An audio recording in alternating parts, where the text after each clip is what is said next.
Hey, everybody. Two boys, one brain cell. What up? I'm Joel. I'm Chuck. And today we're checking out Trident's Tale by Tera, Melos. Shout out to our patron, Tyler. Yeah. Patagonian Rats.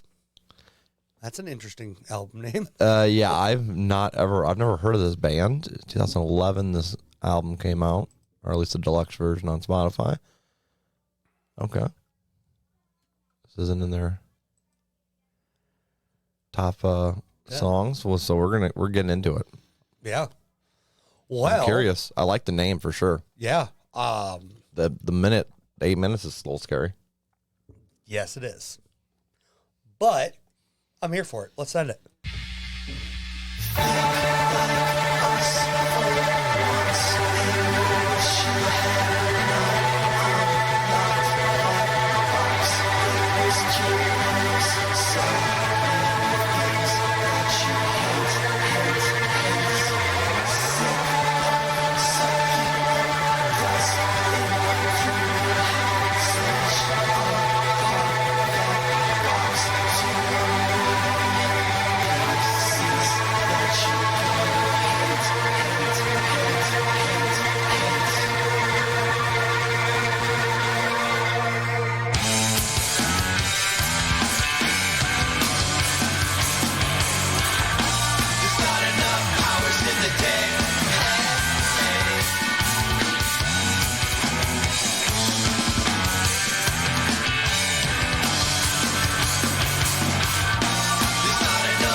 Huh?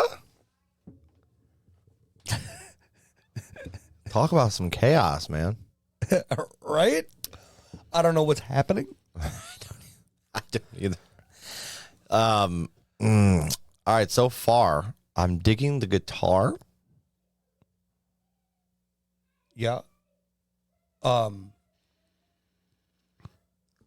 until this last like 30 seconds, but Well, yeah. It's gotten a little wild here. yeah. Very, yeah.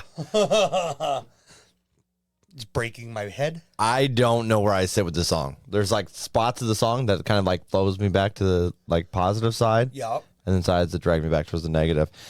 So the beginning was so atmospheric that I was like enjoying it, but I also want more from the vocals from it because it wasn't a full atmosphere. They're a little bit in the background. Yeah. And then as it kept going, he slipped into that more of a rhythmic singing style. Mm-hmm.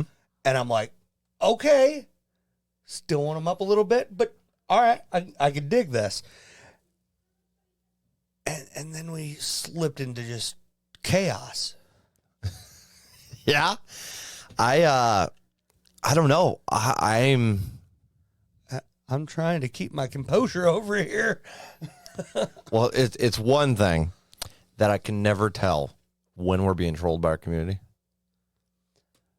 It's like a new person jumps on the bandwagon to troll us. So I don't know if this is trolling or if this is like, what made me think it was a troll to start with was got a horn from a rubber mask and put it on my head, used glue to hold there. I was like, I got the stuff that you said. what is happening? Glued a horn to his But head. then it went rather normal from there, like lyrically. So I was like, okay, I don't think I'm being, He got a job at a party store, saved up, bought a mask that he seemed to like, but it got the devil instead. Yep. All right, bud. That doesn't Maybe not sound good. normal, but you know what I'm saying? Like, it was like, okay. But at first I was like, when you're talking about gluing a horn on your head and you're like paying attention to all the weird noises and you come to that, you're like, huh? The fuck did he say?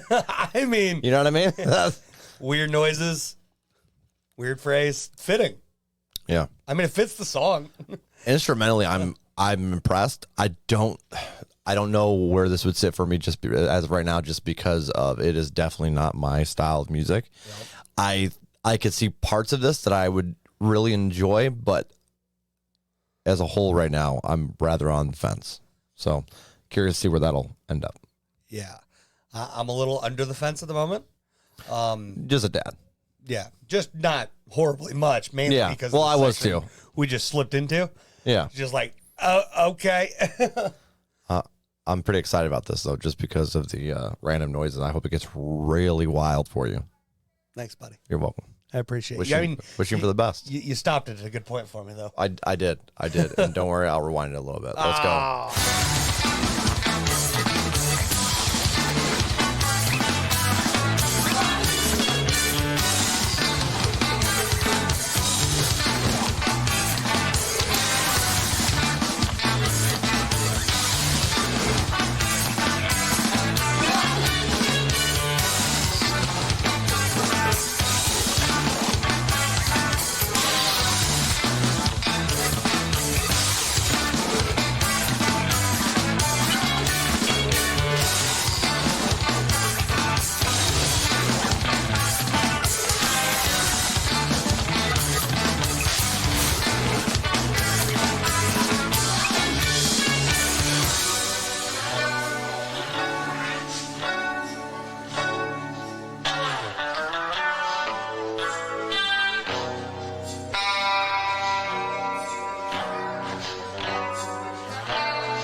I've never been more confused in my life. But if we could take the last 3 to 3.5 minutes of that song I know, right? and just make that one, just Song? make that a song, Yeah. it's so far in a playlist. It's so far in a playlist. So far. So far. I agree. That second half spoke to my soul. But that first 5 minutes, or especially between 4 and 5, was the biggest hitter for See, me. it didn't overtly bother me. That middle part that really bothered you for some reason. I wasn't a fan of it, but it didn't like bother me. Dude, The first half of the song I was not I don't know, just didn't do it for me. Yeah. But that second half, It's one of those things, if there's a rhythm there, I can't find it, and it bothers my brain, okay, like hard, fair enough. because it just sounds like a bunch of random sounds rather than any kind of rhythmic style or anything. Yeah. All right, that's fair enough. I don't know. It definitely was like an interesting, it was almost like a distorted but really twangy guitar. I don't know. Dude. I'm confused with it. But that second half was beautiful. Like, I loved his vocals in that second half. I liked the pacing. Yep. Just everything slowed. There was a wonderful rhythm instrumentally. So I got to say, all in all, they really showed their talent instrumentally, especially in this. And they hit us with that, like, horn at the end. Saxophone. And it made me so happy. Made me happy, too. I said, how dare you? How dare you put a saxophone in here and try to tempt us? Chuck loves sax. I do. I do. But this is weird because I just want to rate it 3 times. I want to rate it in 3 sections, and that's all I want to do. But I can't do that because I got to rate it as a whole, and I don't know what to do. I'm broken. I'm shattered. And Average it out, bud. that's the hard. Well, yeah. Hold on. Let me think. Oh, well, there's. Do you want me to lead? Yeah, go for it. He said, well, there's that. So, all in all, I enjoyed the experience. This is definitely not something I would listen to in my free time, but I didn't I don't know how to put it. There was just some stuff in the beginning, some stylistic choices that really didn't do it for me. The very, very beginning, I wasn't really a big fan of the vocals there. And then around the 2-minute mark, I was enjoying it. And then it got really chaotic there in that second half, or like around that area in the middle there. And I definitely didn't really like that, but I also wasn't extremely bothered by it, but like you were. And I really loved the ending there. But I think it's going to be a tad under average for me. I'm going to go with a 4.8. It's not going to go in a playlist, but I definitely, like I said, I appreciated the experience, especially that saxophone at the end. Like that was just a nice little icing on the cake on the, hey, look what we can do with our instruments. Yeah. And the length of the song did not bother me at all in this, by the way, either. It didn't bother me either. It's because once we got to that point, it was just so, it like you could feel the music. Yeah. Yep. In that last part, it was just, yes, it's everything I wanted. That being said, I'm going to go with a 4.5, and it's not going to go in a playlist. Yeah, because when it first started, just to give you an idea where I was at in my head, at the very beginning, like let's say the first 2 minutes, I was like, this is probably sitting like a 3.3 or something. Mm-hmm. And then if you're separating the last parts, that last part was over an 8. Yeah. Maybe just the saxophone part. Dude. The rest probably was at sevens, high sevens, but the saxophone part was definitely put it at that was like a little 8, that little section. Yeah, I was at like the beginning for me was like 4.8-ish, and then that 1 minute section was a solid 2. Yeah, that was like in the 4s for me. And then that ending was definitely in the 8s, and I'm just like, well, yeah. Yep. Yeah. Which our math absolutely doesn't average out, but it's okay. Not perfectly. No. Sorry, I'll have that. But I shout out to Tyler. That was definitely an interesting track. 100%. Like I said, I thought for a second there I was getting trolled. I was like, this is going to be one of these wild songs, just lyrically. And it really wasn't. No. It felt like 2 songs by the end of that. It really did. Yeah. I agree with that. They should have just, made a song called Trident and another song called Tail. Yeah. Yep. Right down the middle. More. You know, right I'm with it. Here we go. But we are 2 boys. One brain cell. I'm Chuck. I'm Joel. You can vote for that brain cell. In the comments. Outside of that, smash that like button. And hit subscribe if you want to join our community and have a little fun with us. Peace. Peace.